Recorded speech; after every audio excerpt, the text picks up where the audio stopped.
Hello friends, so this is an addendum, a couple of notes on video number 4, 1979 release of the Alien commentary that has been unresolved for half a century.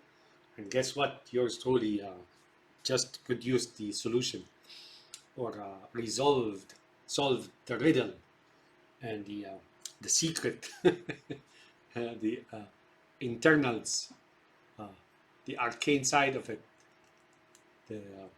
the mythology. All right, today is October 20th, 6:24 p.m. So let's begin. Okay, here we're going to see one thing that I did not mention that we will see only once or twice, possibly 3 times. And it's very significant. The one that we see later, not this one, not in this scene, not in this shot, will be very significant. And let me show you what that is. But now, uh, Brett is using a gun-like cigarette lighter to light up his cigarette. And then Parker is steaming, is like spewing or blowing steam, which means deception, which means money, which means shares, which means gold, which may mean poison gas, which may mean whatever it is. But these two, again, these two are the ones that go behind enemy lines. And they, in my opinion, don't have representation because they don't have emergency helmet. The emergency helmet, there are only 5 emergency helmet. So here we go. So you figure out the meaning of, lighting up the cigarette. Now I know why he keeps lighting up cigarettes. And supported by other evidence, that revealed to me who he really is, who he really represents in this movie. And it's not just one man; it's really a certain occult. Okay, so if you look, all the crew members wear those Zoroastrians or Magi's wings, right? Which really is something similar to masonry, the fireplace, where Damien is and so on and so forth, because Magi's have fireplace, where we Muslims have a mosque or masjid. Christians have a church and Jews have a synagogue, right? The Majus or Magi's, they have a fireplace. So what he wears here, this guy never wears wings, so he's not, right? What he wears here is 2 things. One is a pyramid or a triangle, and below it is a eye, or it's a Masonic, something similar to a Masonic emblem, right? So there's a 5-pointed star here in the pyramid or in the triangle, and there's an eye or 6-pointed star in the eye below it. So let me see if I can get this. If they find what they're looking for out there, that means we get.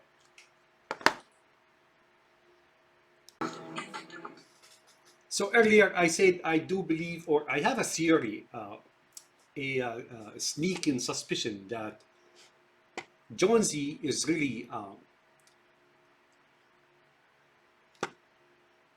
Parker's son. But now I'm leaning toward a different deduction on this. I have different deduction on this. So let me show you what I mean. So she just fed him. As a matter of fact, my theory about Jonesy now is that he's from unknown place. But I have a certain understanding with good evidence that I figured out who Jonesy is, or at least in this movie, where he comes from and who he belongs to and so on. This is how I figured that out, or I thought I figured that out, because here he's smiling and he's looking at Brett, and we saw how Brett sneaks, a surreptitious look, right? See? See? I mean, Brett is so and so, right? So that's what I figured out. However, I think I wasn't really on the money, and there could be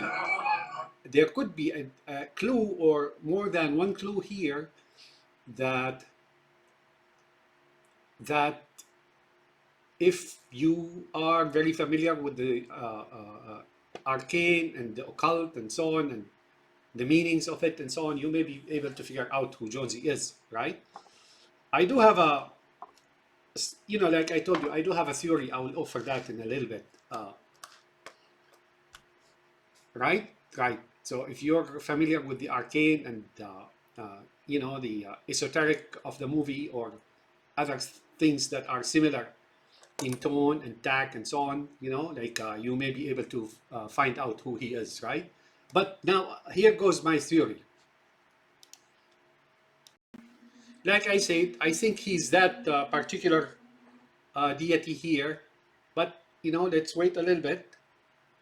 And here you see this this red thing here. It's like the planet with the two shoots extruding from it or circling around it, right?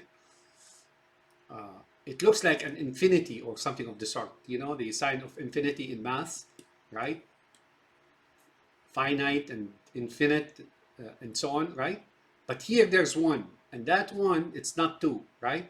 Here there's that only Ripley's or Sarah's line, right? Not the other side, or Hagar, or Eve.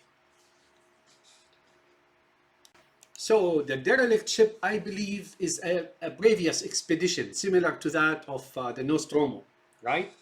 That went into Arabia and then faltered. Or the derelict means the abandoned city. The city that's abandoned is this, right? And it's like in ruins, archaeological ruins and rundown and decay and neglect and so on, right? And then the ship is basically stalled, right? Can't take off anymore. If you ever seen that it's similar in concept to that movie where, let me find that out. Yeah, it's that Road Warrior Beyond Thunderdome when Rabbi Mel Gibson, cites the ship, cites the airplane, that there's an airplane, derelict airplane, that is that they are waiting on the pilot to get them aboard that airplane and take off. This is something similar, this is something similar. But here there's more revelation, is what gave me a different theory here.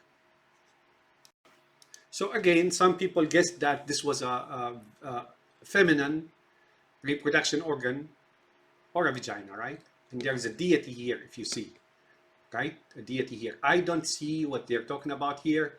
This seems to be like an animal discharge organ, such as like laying eggs, right? So this is maybe more like a lizard or a dragon laying eggs. It's not a human. It's not a human organ here. No, I don't see that. No, no, no. But if it is a reproductive organ, then it must be something like of a dragon or a snake or something of the sort. This is definitely not human. All right, let's go. I think these are reproductive organs of humans here, right? There is a sinister notation here. There is a sinister meaning that is concealed here. I will show you that later in the movie. But I think here, this ship here, or a dragon or whatever it is, has trapped human beings and it's using them for reproduction. Who are these human beings, or what have they become? They are really the eggs. So reproduction here is not sexuality or lust, right? Sexuality here is really for reproduction.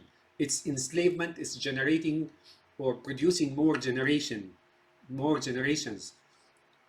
That's what I see here, and that's the meaning of it, of course. But we'll come to see. Give me a second.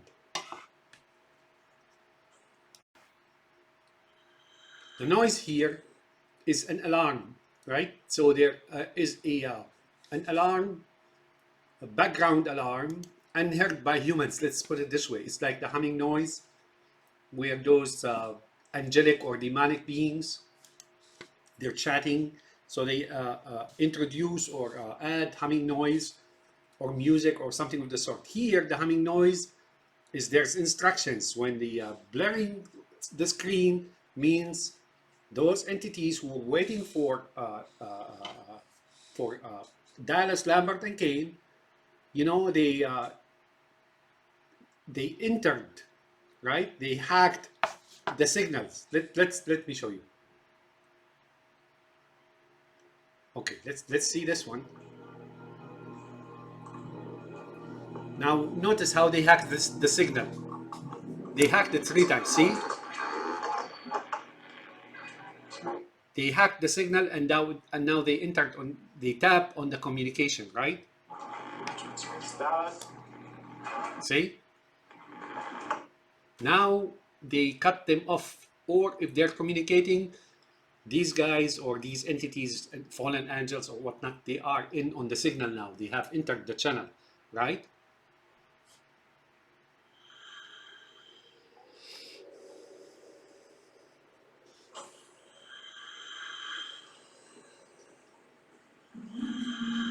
See, that's what I mean. Now there is chat, you know, oh, they just informed each other. They just about Dallas and Dallas, Lambert, Lamb, you know, Ripley, rip off, and Lambert, the Lamb, right? And or Hagar, and then Cain, who's either Ishmael, right, or he's really Cain, son of Eve. We'll find that out. I may never arrive at an exact conclusion, but we'll find out. I'll get you very close to the solution.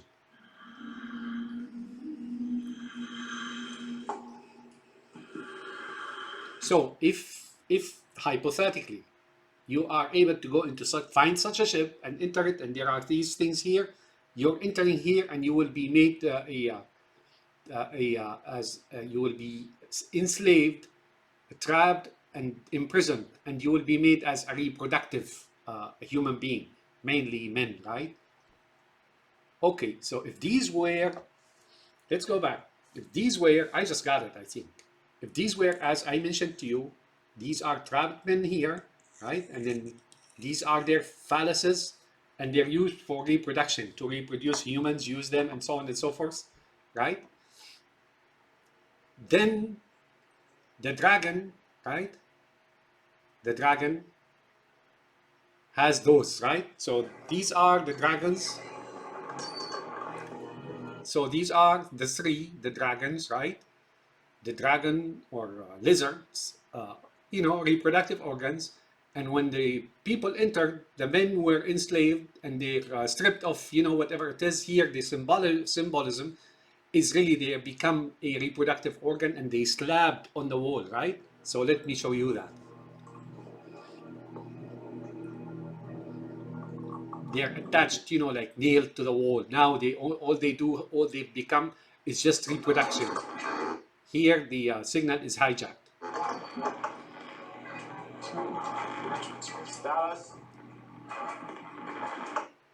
See, now they become something like this, right? Phalluses, right? Phalluses. That's all they become, right? That's what I'm seeing here, you know. And now that's all their value. So if someone is enslaved, entrapped, imprisoned, shackled, right, tied down, and so on, and then he becomes a reproductive, right? You know, they take his sperms and generations. In fact, that's all he is, right? He becomes just a phallus, right? So that's what it is, right?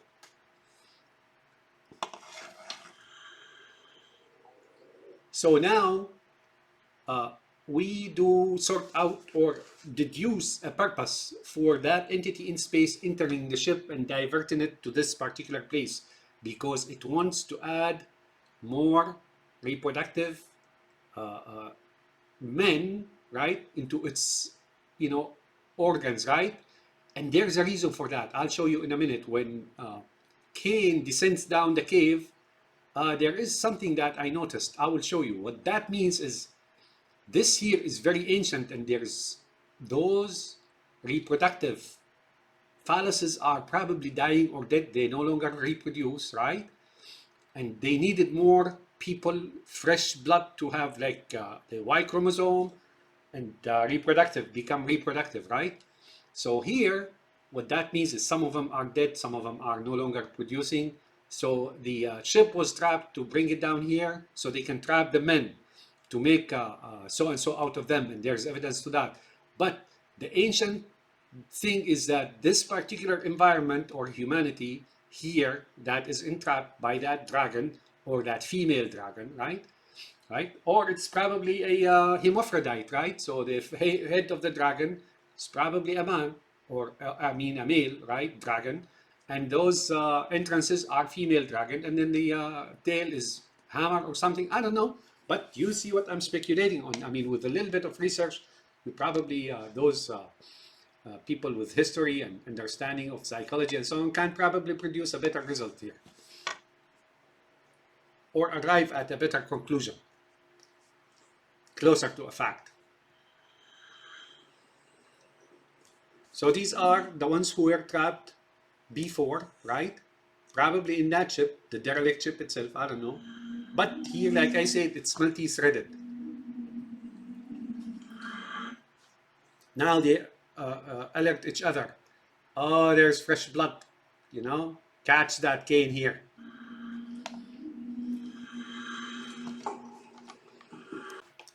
The other thing I want to say is that maybe Ripley is in on it. Those humming noises and so on may be produced by Ripley, or maybe by Ash, or something of the sort, because the expedition down here on this very small planet is really to get the safe of the money as well as the seed, right? They want the seed. Whoever is running this show here, or being, you know, the idol of the temple, you know, like the one who's rich and powerful and so on, they want to grab, right? So I don't know. So there is a subtle, intensive, extensive, fiery fight going on now. Not by just weapons, but other things as well. So there's plenty of subtle signs here.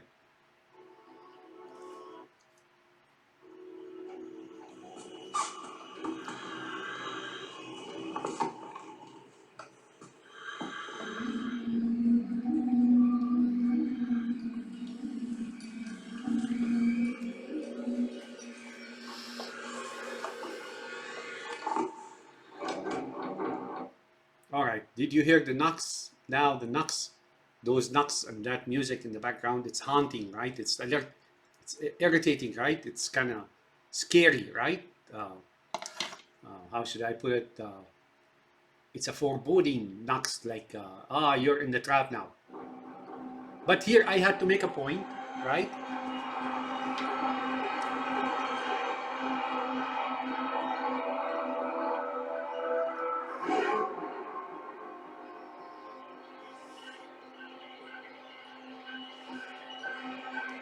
Here I made a point about those three, and then this being a gun, right? But this is not. Now I'm thinking this is not exactly. It's a metaphor, right? It's a simile. It's a symbolism, right? So the gun is one, and then there's 3 and 3, right? So 1 and 3 and 3, or 1 and 6, right? So there's 1 and 6 here. What that means. Here, I told you there's a woman here, and I showed you that's Ripley, but it's not Ripley. So here, as you can see, there's a gigantic creature here with those tubes sticking out of its back, those organs, you know, sticking out of the back of the alien, right? But here, this is the face hugger, right? Let me come closer here. So here, what that means is the 1-6 here, she is shooting, right? But she is not shooting at the same time. She is shooting, as I mentioned, at the alien, at the dragon. That may be true, maybe not. Maybe this is the way that she pushed out whatever came out of her cavity, right? Here, you know how the face hugger eventually incubates a creature. xenomorph within, and then eventually it bursts out of the chest cavity. So here, maybe whatever burst out of the chest cavity is really her own child, right? And then she ejected it out, right? By way of the 1/6, right? So what that means is it got hidden in the occult, right? Do you remember that Vito Corleone when he was a child, and then he was smuggled out even in along, in through the guys who were looking for him by way of a donkey, right? He was hidden in a donkey. That also is reminiscent of something in the olden days, right? Donkey, right? And somebody hidden in the baggage of the donkey and so on. So this here, whatever emerged, right, is the 1 and 3 and 3. Now you'll find it often the case in the very prominent places, the 1 and 3 and 3. 1, 3 on the right, 1, 3 on the left, or 1, 3 on the right and 3 on the left. And you'd find that like in Moscow, even in modern days in Mecca, which has nothing to do with it, right? It's just somebody put it there to make a point, right? But here, like I said, this is Ripley, but now this may not, like I said, this is either Ripley in the past, in past life, right? Or it's one of her ancestor. Now what I am thinking, this here may be concurrent with Ripley, right? Maybe Ripley is here as well, right? Or someone who's Ripley's sister or Ripley's daughter, no, Ripley's sister in that religion, right? So that's what I'm saying here. But one more note. So here you can see on her chest, there are those ribs or knuckles that are on the face hugger, right? On the face hugger. So this is the face hugger here. But what he is trying to say, if you remember, if you watched the movie, when Parker goes searching for Brett after the xenomorph picked it up and lifted it up in the ceiling, right? And then he couldn't find it anymore, right? What did he say? Or after Dallas got caught, right? And got burned in that duct, right? When he faced off with the alien and then he got burned, and then Parker comes, and then when he was talking, in either situation, he was saying, this thing is big, and he kept like trembling, it's big. Oh, it's big, it's huge, and so on. I will remind you with it. So the face hugger here is very huge, as you can see. So there's like a very gigantic face hugger. So this is something, this is like saying, this is the queen xenomorph, right? But what I am thinking now is that this woman here is probably concurrent to Ripley, like in a different part of this world, right? And then she produced, a xenomorph, which is, I believe, and it's closer to reality or the reality of this movie, that this xenomorph that burst out of her chest cavity is really Jonesy, right? Again, I'm telling you, Jonesy is not a cat. It's a cat here is a representation of certain being, right? Who has certain characteristics that are of the cat, right?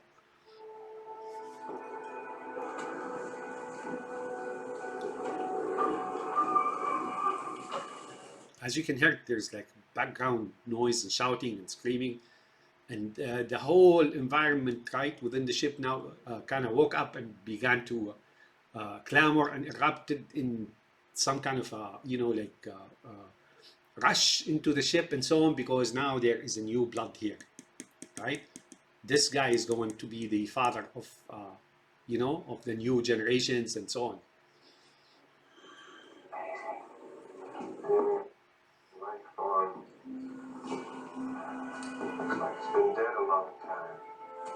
So maybe that's an ancestor, but I am wagering that this here, I don't know, maybe Jonesy lived for thousands of years, or maybe longer than that, and then he was adopted somehow by this Ripley or Sarah, older Sarah, or somebody else. I don't know. I can't tell, right? But here I am leaning toward this burst here is being Ripley himself. I mean, not Ripley, rather than Jonesy. And then Ripley, the current Ripley, who is sitting now in this on the Nostromo, then somehow captures him or adopts him or corners him. We'll come to see that. It's grown out of the chair. Going out of his chair. So the knuckles here are really, this face hugger is gigantic.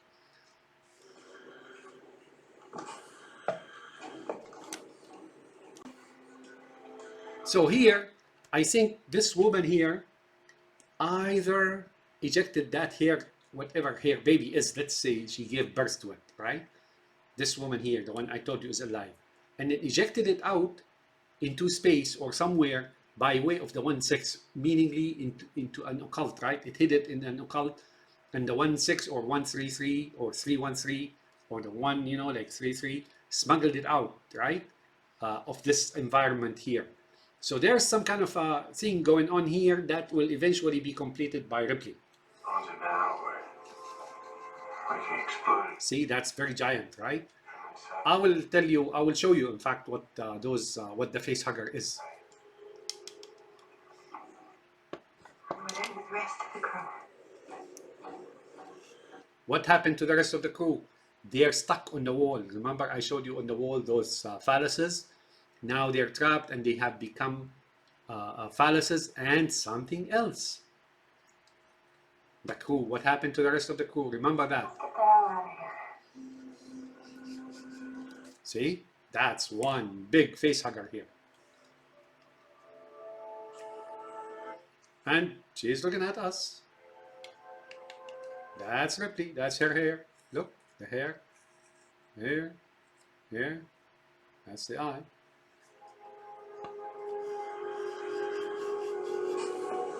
Hey, guys. Lambert, come on over here. Come on. Okay, now I told you that this here was the tongue of the alien. The tongue of the alien means something here. Now you may say, no, this is the glove, the other glove. Yes, but it is positioned here in a way to really show you with the subtlety as disguise, in a disguise, that this really the tongue of the alien, right? Basically, this one here was breached by the alien brain and mind and all, right? And then the alien here, or the xenomorph, is really gigantic, right? You could see that, right? Gigantic here means, I'll show you, give me a second. And of course, he prayed for her. I don't know what that prayer is. I'm a Muslim, I don't use that. Where you go? So as you can see, it's a woman, right? It's a woman. That is trapped. But now here, whatever burst out of here just disappeared through the 1/6 or gunned out, right? Into space or the world, right? And then just disappeared. But I do wager now, I do believe that this xenomorph that burst out of here is really Jonesy, none other than Jonesy. And she is either Ripley herself in a past life, is how the transmission got relayed. It's really by, you know how sometimes those monks in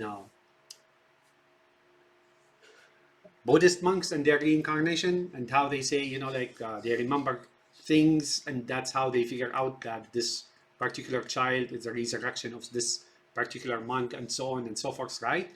Right. But here, that could be the same. That transmission could be a voice or whatever Ripley received, right? Or whatever. Lambert. Lambert.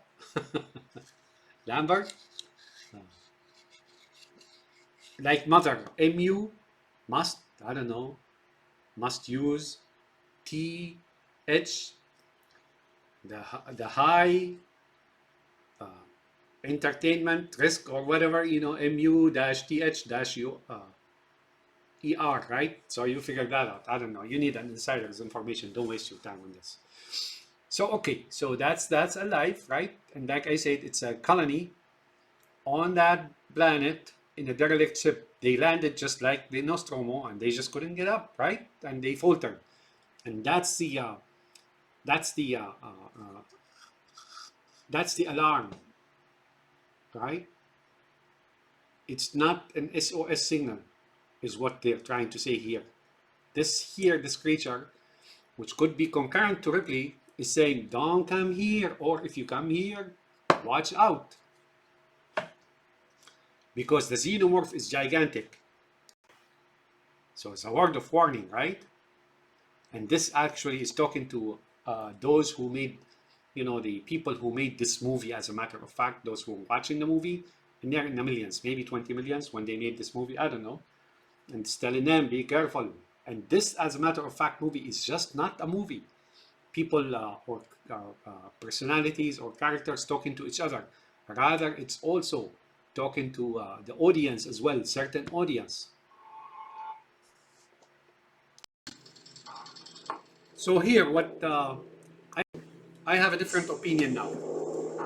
If that woman or the space jockey is Ripley's ancestor, then these are probably not like angels or spies or whoever it is. Could be that these are the spirits of the ancestors. So there is some kind of a spiritual communication here in this movie. There's like some kind of a shade of esoteric side to it, magic and spiritual communication, communicating with the dead and so on. So there is a possibility there, right? And why is it? What is space jockey? Space jockey is very relevant name. Meaningly, Ripley is the vehicle of success for Zion, right? Across the ages.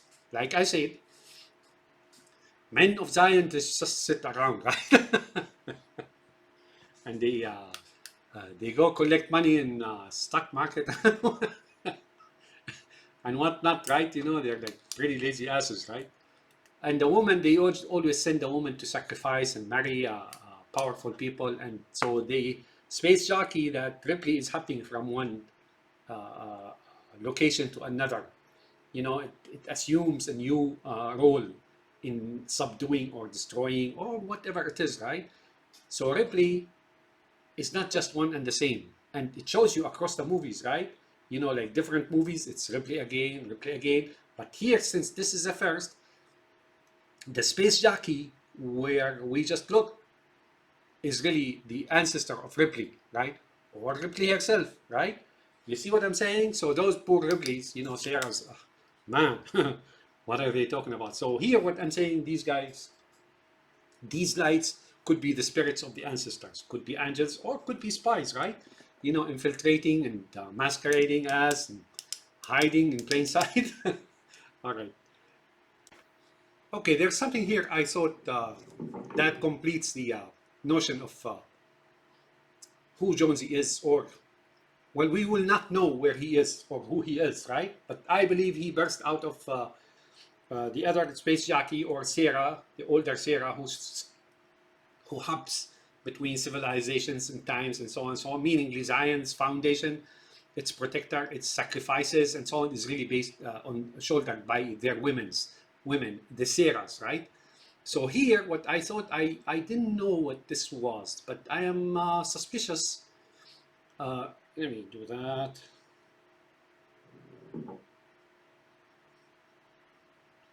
Okay, so I thought that box here, the one that shakes, I think that's Jonesy's hibernation chamber or cage.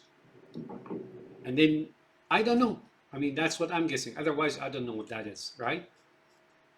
Here, Jonesy sensed the entity, similar to when he raised his head when Dallas, Lambert, and Kane saw that entity, with that head, of a demon or a bird or something of the sort, right? Or an eagle, right? Usually they portray the fallen angel as an eagle, or God as an eagle, or something of the sort, right? So he shakes, right? So here he shakes. I don't know again what that is, like it just doesn't make sense to me, the shape here and the look. I can't sort it out. I can't make out what it is really. But what I am saying is Jonesy is not in the hibernation chamber with Ripley. At least they don't show us that. So he has some mysterious origin in this movie, Jonesy. So here you see those, as I mentioned to you, these are faces, like these are the crew of the derelict ship. What happened to the crew? Remember when I told you that, when I alerted you to what Lambert asked, where is the rest of the crew or something of the sort? Nobody answered, right? I think that's them, right? They have become here frozen and reproductive organ, that's all. But they're dying out and they're dead and so on, their generations, right? You okay down there? So I'm going to race forward here in explaining one thing, but we'll come back to it later, right?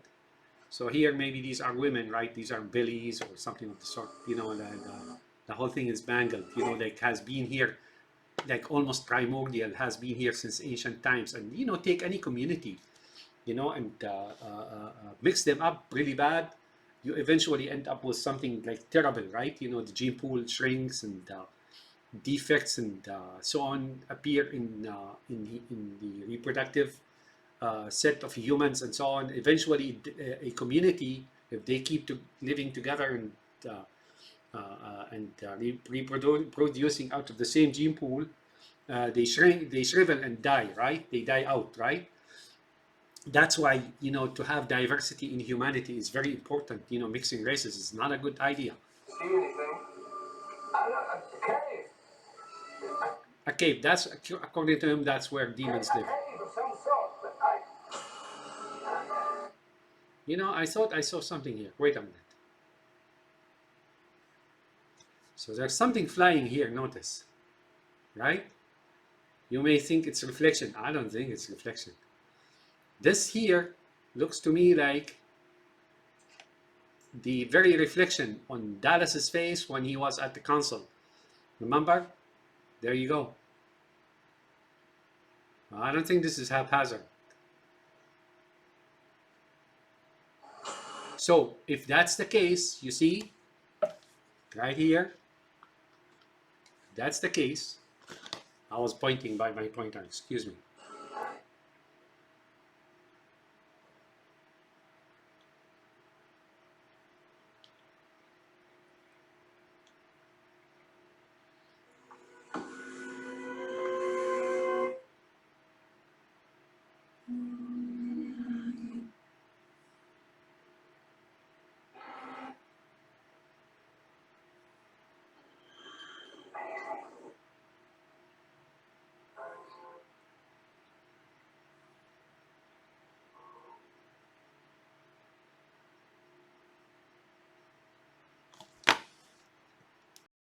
Okay. So all these, as you can see, these are humans and these are the rest of the crew. Now they're lining the walls, right? So here, you will see that blue thing as I mentioned, right? It's that same thing that was reflecting on the face of Dallas when he was at the council. Remember when I showed you that on the side of his head, you know, the right? It's that, and it's moving. So what that means is that is the same thing that was on the ship on the console, you know, like looking at things and so on. That way, I think these are the reflections on the face of Lambert and Ripley and Dallas earlier in the ship when they were at the console, right? See, it's moving up and down, right? Notice, you see? There it is, right? And then all these blue things apparently are some activities by whatever those creatures are, right? Give me a second here. Excuse my modest studio. Right, but it makes the point, right? So these are the rest of the crew here. The rest of the crew of the derelict ship are these actually. And they're lined up with those ribs here, which means they're soldiers and militias now, like I showed. Okay, so here's what I wanted to show you. This here is ancient, right? As they say, oh, pretty darn ancient, right? So as you can see, there's only one pit that is lit and still alive, but there are other nations and races and so on that are dead. Look here, these are eggs, right? And those eggs actually, those face huggers and eggs are in fact humans. They are the crew also of the ship here. The ship here, look, there's one here, and there's 1, 2, 3, 1, 2, 3. And then each one has 2, so we're talking 6, right? So 1, 6, and 6. Well, you don't see the 2 here. So 3, 1, 3, right? Or 1, 3, and 3, and there's 3 here, right? And if you're familiar with the arcane, then you know what it is. So here, that's where Cain is, right? See, he's descending now. But then that's the only one pit that is still alive. So here, this is ancient, right? Remember what Dallas said? It's fossilized. Yes, because a lot of nations are dead, right? They're fossilized. Look, but these eggs, they are humans. They have become eggs. I will show you. So that's why I'm skipping here a little bit. So I won't include it in video number 5, right? So let me show you here. So as you can see, they're all dead, right? Dead nations all over except that one very particular pit, which I believe here signifies or indicates Arabian Peninsula, southwest, that these are still alive, and not humans, blah blah, but or like I told you, these are humans, right? Those eggs, embryos, they are humans. They have been converted into this, right? I will show you.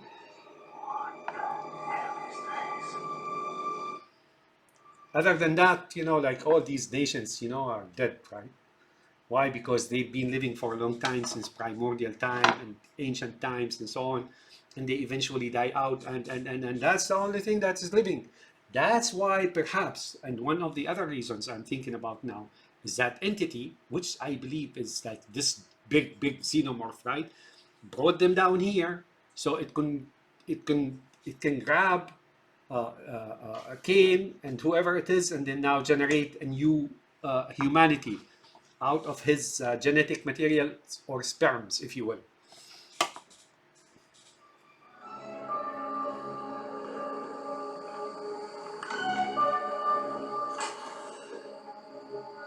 See, now they're getting activated here.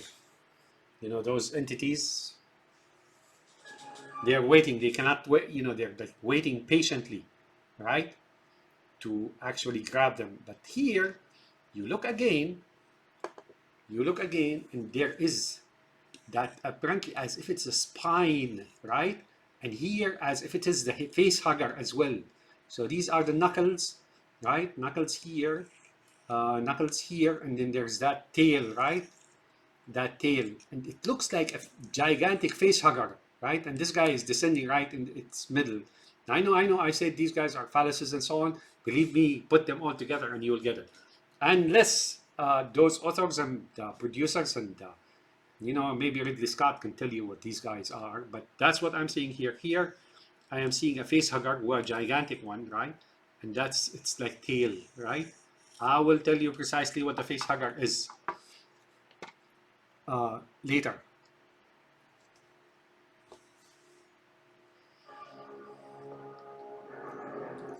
Now the deleted scene, this guy, Cain, just wants to descend. He's like the curiosity killed the cat, and his father, he's okay with that, because his father apparently received some kind of, I showed you earlier, when he emerged from mother, he was told to take Ishmael and his mother into Arabia, read the Bible, right?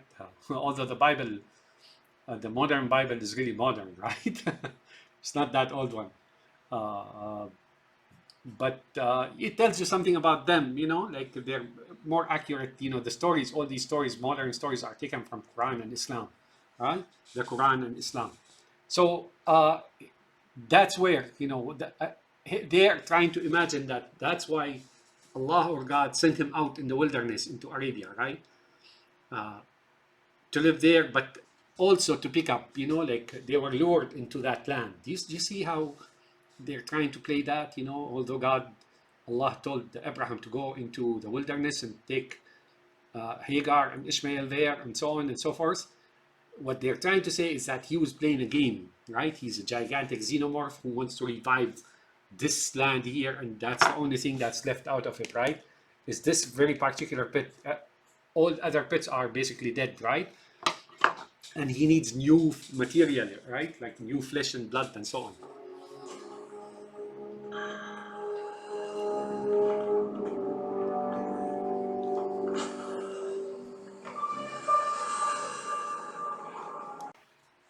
So the cave is completely enclosed, right? Meaningly enclosed, like that big xenomorph, according to Yaphet Kotto or Parker, who really recognizes the other entities because he is a fallen angel himself, right? So he can recognize, he can sense, and so on. That's why when he said that's big, it's really big, right? I'll show you that. I mean, you remember that too, right? These are closed up for one reason or another. Maybe this is a certain tribe in Arabia. I don't know, right? Ishmael came into them and married into them. So when Ishmael and his mother Hagar came into Mecca, right? The little poor girl, right? The teenager who was thrown out, she didn't know what to do. She was running for water, right? And left, concerned about her son. And we know the story that the Archangel Gabriel, she was running between the two places of Safa and Marwa, right? And then dug the well of Zamzam, right? By his heel. And then she came, passed by the boy, and she saw that there's water, and she was like very happy. But there was an extinct tribe in there, right? That extinct tribe, there are the extinct Arabs. The extinct, you may think Arabs started with Abraham. No. There are two types of Arabs. They're more than that, actually. They're very ancient, right? There are the extinct Arabs. And if you want, you can expand with this, talk to some Arabs, or universities or some, they will tell you about it. Check with the Egyptian historians or Saudi historians. Oh, they know a lot about that, right? And then he married out of a certain a tribe that has become later extinct, called Jurhum, Jurhom, Jurhum. So that's probably what I think they are, right? Is God send them there to interact with those people because they have certain qualities. Sure enough, right? Now, when I say extinct Arabs, I don't mean they just died out. They just disappeared as a community. Some of them blended with others and so on. So some of those tribes were, a couple of tribes were giants, two of them were giants, right? The giants, one of them is, two of them were giants. Some of them were in near the Sinai or in Palestine, and one was in Yemen, I believe, and so on. Oh, that's a very well detailed history, right? So Ishmael came and married one of them, right? Married one of them. So God or Allah isolated this particular people here, right? And then he brought Ishmael to marry with them. That is where the rest of the crew is. So these are men and women and so on, right? Changed into embryos, real embryos, human being embryos. But like I said, God has set them with certain qualities and isolated them in Arabia. Arabia was hostile. It wasn't like nice weather or greenery or anything else. It is just a hot desert, right? And they were marooned in there for centuries, for thousands of years. But they had certain qualities. It's full of leathery objects, like Leathery objects. Now he's calling us, because I myself, the maker of this commentary, I have my Y chromosome, my seed comes from that area. A tribe called Hyksos, Hyksos, or another tribe as well. But my Y chromosome ancestry comes from Southwest Arabia, right? I'm mixed of all kind, from Asian to white to Arabs to, right? So I know what that is, right? eggs or something. I take offense when he calls us leathery objects. Embryos, they're embryos, right? All right, so I'm gonna stop here, and we'll continue with video number 5 tomorrow. But this is plenty of commentary or corrections or additional material on video number 4. Have a nice day, my friends, and we'll talk to you later.